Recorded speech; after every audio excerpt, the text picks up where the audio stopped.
In this video, we're going to be checking out the all-new Frankford Arsenal Precision Turret Press. We're going to see what's included, get it mounted, do some loading, and see how accurate it really is by performing some measurements. Let's get to it.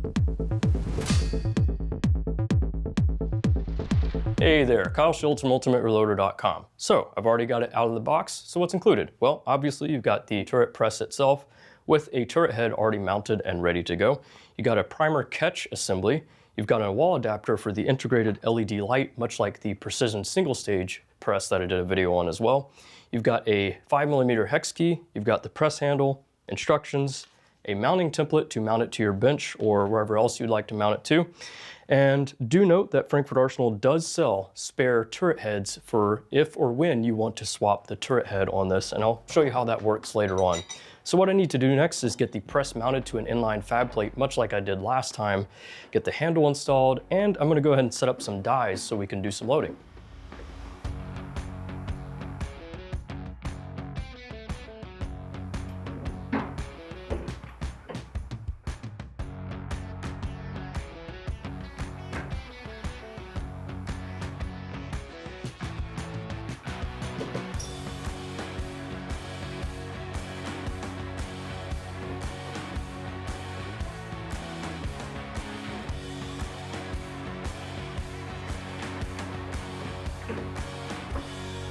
Okay, I'm back. So as you see, the press is mounted. It's a very similar process like last time with the Precision single stage. I used the exact same mounting plate I stole off the Precision single stage press to mount the Precision turret press.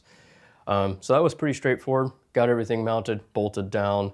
Same thing, be careful with the cable because coming out the back here, you don't want to pinch it or crush it while you're tightening down your plate or tightening it down to your bench. So just watch the cable because it's also not replaceable just like on the single stage press. Got it all set up. Everything was, like I said, pre-dialed in, ready to go as far as the turret. So what I did from there was I decapped a bunch of Lapua once fired brass here. I believe this is from some factory ammo that we had lying around that I already pre-cleaned and everything. So I got it cleaned before in advance, then ran it through the Amp Mark II DB. So I did an analyze and then annealed all the brass thereon and did like 50 or so pieces just to have enough headroom to get everything set up. Then I also got all my dies set up here. So why there's a lot going on for a bolt action, I'll explain here. So I figured it'd be interesting to try two different types of sizing operations. One that I used to do, and sometimes still do, and another that's a more common one. So the common one is a standard folding sizing die. In this case, it's the one by Forster that I have. Then I've also got a Redding body die, which only touches the body of the case. It doesn't touch the neck. This is useful if you want to use a mandrel separately and still get your 2000s shoulder bump or whatever shoulder bump you desire. So I've got that set up. Then next to that, I've got a Lee neck sizer die or a collet die. Very popular, very well-known die. And it is what will size down the necks. And so what I figured I'd do here is I would have a run for each and measure it. So I have one for the standard folding sizer die by Forster and one for the body die / Lee collet die. So I've got 10 pieces of brass each and they all match each other. So right now through the headspace comparator, they are all at 0. So they all align up to one another. I set up each die to do about 2.5 thousandths of shoulder bump, give or take. You know, pretty standard. And so far, good to go. And lastly, I set up the seating die. And this is just a Forester 6.5 Creedmoor seating die that I have. So it works really well. I'm going to seat to about 2.800, so standard length. Since I don't know which gun these were fired out of, I'm just kind of making it all relative to one another. So let's go ahead and get some operations done. So I'm going to start with the standard full-length sizing die and go from here. And since it's already decapped, we're not having the satisfying kertink sound.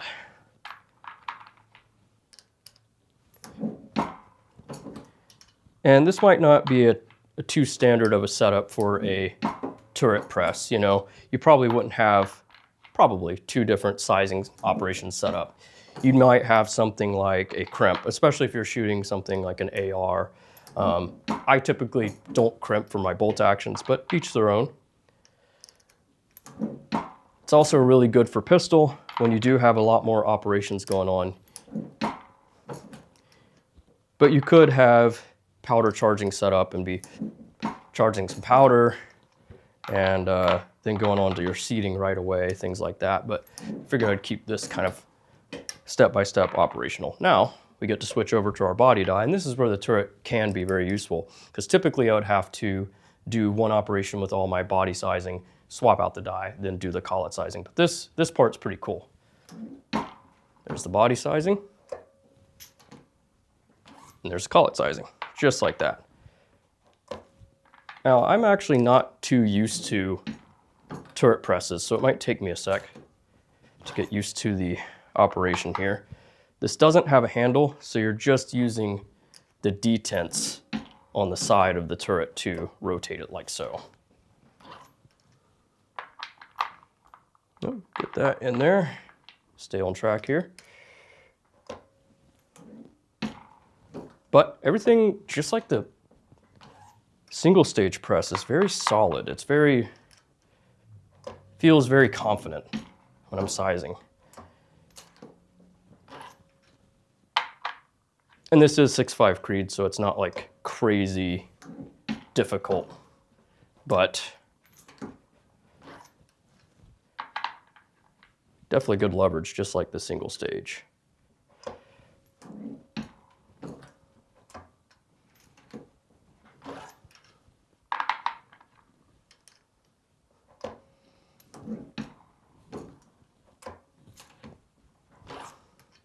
I haven't used this collet die in a while. This is, I believe, what I started with when I started shooting 6.5 Creedmoor.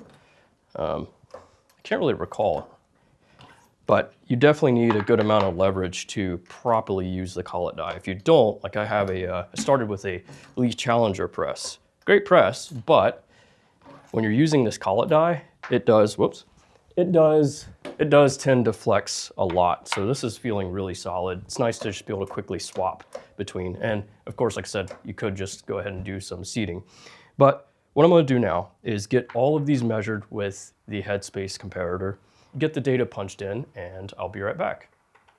Okay, so I just got done measuring each lot of brass with the headspace comparator here and entering the data into a spreadsheet.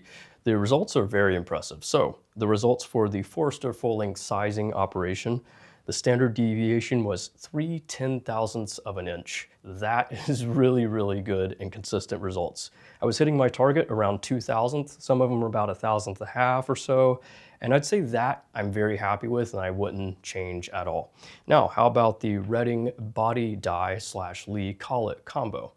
The results for that, the standard deviation was 4/10,000ths of an inch. Now, I wasn't hitting my shoulder bump target quite as well. I was ranging anywhere from 0.5 to 1,000 to 1,000th and a half. So that tells me I just need to turn down this die, this body die, just a little bit more. But overall, I'm very happy with that.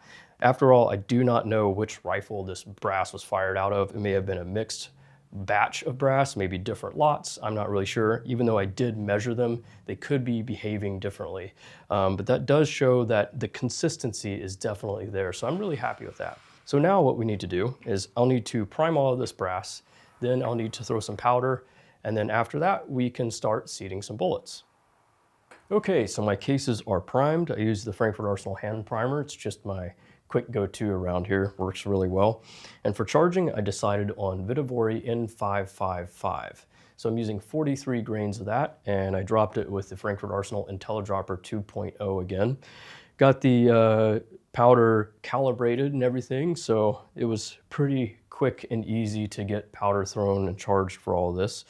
So we are set up for bullet seating. For bullets, I chose Berger 140 grain hybrid target. And like I said earlier, I've got my die already set up for about 2.800 overall length is my aim. Haven't checked the cartridge space to O drive yet, but I'll be getting that measurement when we get to our measurements. So let's go ahead and start seating some bullets here. This should be really easy.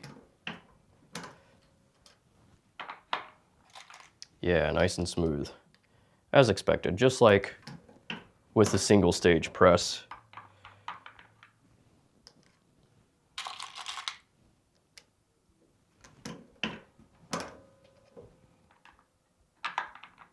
Neck tension feels pretty good. These are the Forster full-length sized cases first.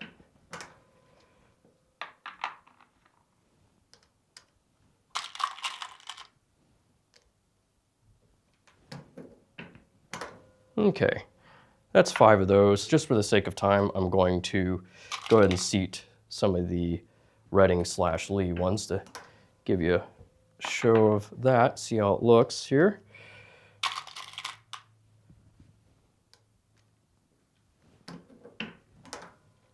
Not bad. Pretty consistent as well.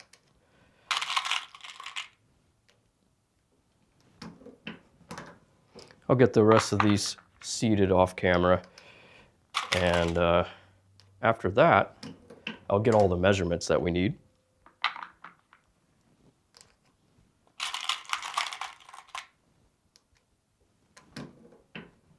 Alrighty, so that's 5 of each. Like I said, I'll get the rest of these bullets seated here, and I'm going to grab some measurements of the cartridge overall length and the cartridge base to ogive. So I'll be right back. Okay, so the numbers are in, and I measured cartridge overall length, cartridge base to ogive, and I decided to do runout as well as part of the mix. Thought that would be interesting to show. So for the Forster full-length size brass, the cartridge overall length standard deviation was just over 4 thousandths. The cartridge base to ogive is also just over 4 thousandths, almost 4.5 thousandths. And then the runout was 0.5 thousandth overall, which that's really, really good. That is a really good runout number. I'd like to see the cartridge overall length and mostly the cartridge base to ogive just a little bit tighter. Maybe something could be done with that, maybe trying a different seating die or maybe a custom seating stem or something like that. Could be technique as well, but overall, I'd be happy with that. Do you guys know if that's common for a turret press? Have you measured your overall length measurements, and is that consistent? For a single stage, I feel like I've gotten a little bit tighter numbers, but that's still not bad. For me and for my skill set right now, that's acceptable. So how about the Redding and Lee combo? So for cartridge overall length, we were just over 3 thousandths. For cartridge base to ogive, we were at just over 2 thousandths, almost 2.5 thousandths. So those numbers are much, much better. Shows that something with the collet was really consistent, which makes sense. And, you know, again, I'd like to see how our mandrel would perform. And then for the runout, it's just over 1 thousandth, so it's actually slightly worse. And when I put the very first piece of brass on there and that needle was not moving at all, I thought, oh, this is it. This is why I switched to this setup a long time ago. And then as I started measuring the rest, the numbers opened up and didn't lie. So it turns out that the runout was better with the full-length sizing die than the whole collet situation. But, you know, you never know. That's why it's fun to test these things. So with that, one thing you could do is lock down the turret so you can't freely move it. And I'm wondering if that would give you better runout results or overall length results, and I'm willing to bet that it would. So with that, that's what I want to show you next, is how do you go about swapping the turret head? So changing the turret is pretty straightforward, but you will need a few tools. You might want to grab a 15/16 spanner to loosen the top bolt. And with that, I have a couple of tools. So I have a Wheeler Auto Torque, which will do the inch pounds. So that is if you want to be able to rotate the turret, which I assume most of you will want to do that. But there is an option to be able to lock it down. That way you cannot rotate it. And it acts more of like a single stage. So if you want it rotatable, you need anywhere from 40 to 45 inch pounds. And if you want it locked down solid, you need anywhere from 25 to 50 foot pounds. So that's quite a bit more. And I didn't do any of the testing with the tighten down method with the 25 to 50 foot pounds, but you know, it'd be interesting to see if that would give better results. So in order to remove the top bolt, you want to grab your spanner. You don't want to use a torque tool for that. Not a lot of force there. I think to make this quicker, now that it's loose, I will use this to assist me.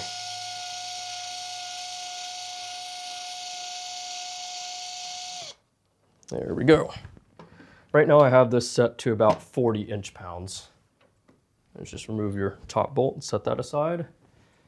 And then there is a plate with the other side of a bearing. I'm going to remove that, or bearing cover. I'm going to remove that and put that on top of the existing turret. Now you want to carefully lift this up because there are detent balls, springs, and other bearings and things like that. So let's just be careful here. Okay, so as you see, like I said, there are detent balls and the grease is actually helping us out here for keeping things from flying around. So let's just remove those detent balls. Let's double check our springs. Yes, they are all there. And let's remove this bearing plate and then set this turret gently aside like so. I'm gonna go ahead and flip that plate right back on top like so and get these detent balls in place. Probably helps to have a blue towel or towel of some sort, that way you can wipe your hands from the grease. All right, so let's crack open this box with the extra turret head, and to no surprise, it's a spare turret head, nothing else, and a desiccant pack. So there you go, that's what it looks like, all clean and new and shiny. Okay, now let's get this set over here. Let's take our top bearing assemblies and place it into the top of the new turret head like so. And we've already got our bearings, detents, and things like that. So I'm going to go ahead and carefully set this on top. And what you want to look for, just like that, you hear a click a little bit. You want to rotate it until you've got a detent set inside of one of the openings, the detent ball slots there, and just move it back and forth to get a feel and make sure that it's definitely locked in. Now we could take our cover, plop that on, and hand thread this first. I wouldn't use any power tools. And so we'll try with the auto torque first to about the 40 inch-pounds.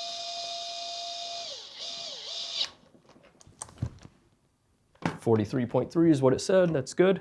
And there we go. All right, yeah, that's pretty easy. Okay, so what happens if you want to lock it down? Hands are greasy. Okay, I've already got this set to 25 foot-pounds. All right, make sure we're on a detent there, and right there. Yeah, that's not going anywhere. So yeah, that's how you change the turret. That's how you set it for being able to be rotated. And that's also how you set it for locking it down if you want to act as a single stage. So yeah, that's pretty straightforward to do. So what are the features and specs of the Precision Turret Press? Well, the total amount of stations available is 8. And for a lot of you, you might end up using it a little differently. You probably wouldn't use it like I demonstrated here. I just wanted to show 2 different alternative setups. It was more to pique my own curiosity than anything. But what I would personally do realistically is I'd probably have rifle on one side and maybe another rifle on the other. I'm more of a rifle shooter than a pistol shooter, but I'd actually might explore and try loading 9mm for once. So I might do, rifle on one side and pistol on the other. That seems to be more of the common thing to do, but let me know what you guys would use this for, what you use your turret for in the comments. You can obviously buy, like I showed, separate turret heads, so you could have different loading setups and just swap them out and be ready to go. The turret itself has thrust bearings, as you saw and as I demonstrated, with the 3 detent balls for not only smooth rotation, and it's also very positive, which I like. You're not really guessing where it's going to land. Like it's really easy, which I really like. There's no mushiness. It's very authoritative, which I definitely like that. And as far as the rest of the features outside of the turret head, it's very similar to the Precision single stage that I did a video on previously. It's an all cast iron frame. The ram size and thickness is pretty much the same. I'd say exactly the same. It has the same push to release shell holder design that I really liked and I mentioned last time, and the same primer catch assembly where it's contained as an O-ring and primer dust is contained and out of the way. It's not going to get all over your bench, it's not going to get all over your workspace. And it also has the integrated LED light. Now, the only thing that's different with that is that the button is in the center instead of the top, which obviously that makes sense. And to be honest, I like that a little bit better than on the single stage where it was on the top and in the rear. It's just a little bit easier to access in my opinion. And people are asking about the light. It's not blue, only the ambient light is blue. The actual illuminated workspace light is white. You know, the blue is just kind of an ambient lighting thing, and you can't change the colors. It's just blue. So that's pretty much all the features of this press. As for the price, it is $439.99, so just right under $440 MSRP.